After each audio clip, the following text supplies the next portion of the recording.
Archimedes principle. Consider a cylindrical body immersed in fluid. This is a fluid in a beaker.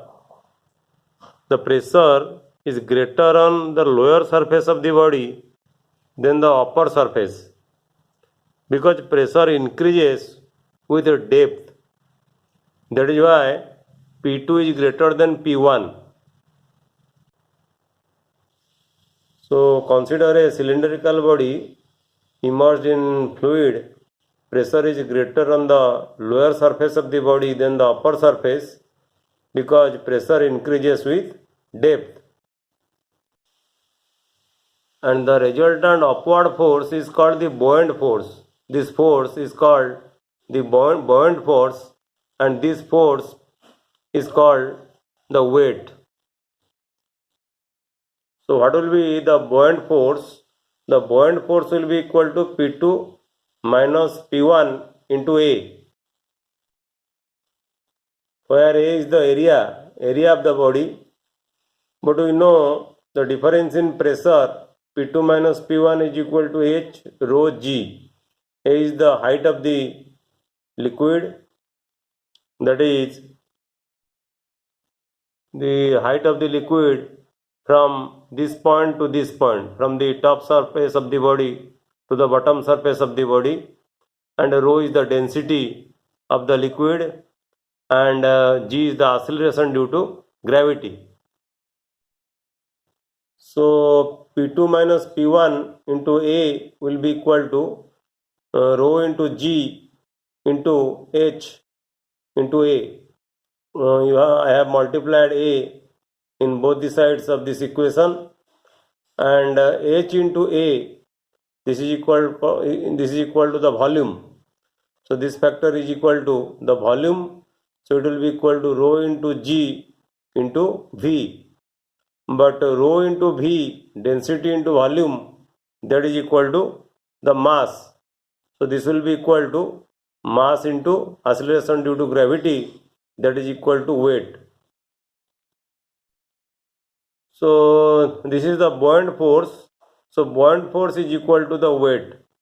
Thus the buoyant force or the upward force is equal to the weight of the displaced fluid. Because the volume of the body is equal to the volume of the body is equal to the volume of the fluid displaced and the weight of the displaced fluid, that is equal to mg, and this is your Archimedes principle.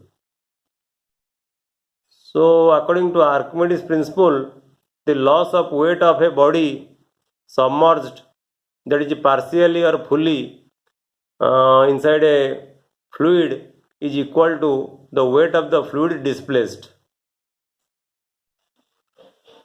You should remember that this law is valid for any shape of the object, and if the density of the body is more than the density of the object, then the body will sink because weight of the body is more than the upward thrust. Number 3 point, if the density of the body is less than that of the fluid, then the body will float. And remember, the apparent weight of the floating body is equal to 0.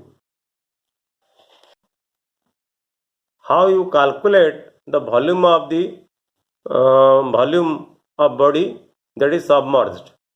Suppose Vs is the total volume of the object. S for the solid object, that is why it is written Vs, and that is the total volume of the solid object, and Vp is the volume of the object that is submerged in fluid.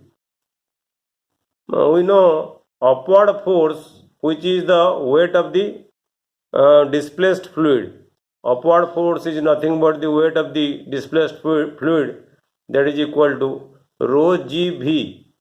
That is when you multiply the density, acceleration due to gravity and volume, this will give you the force, and here rho f is the density of the fluid and Vp is the volume of the submerged fluid, and weight of the body, it will be equal to rho s g into Vs, where rho s is the density of the solid or the object.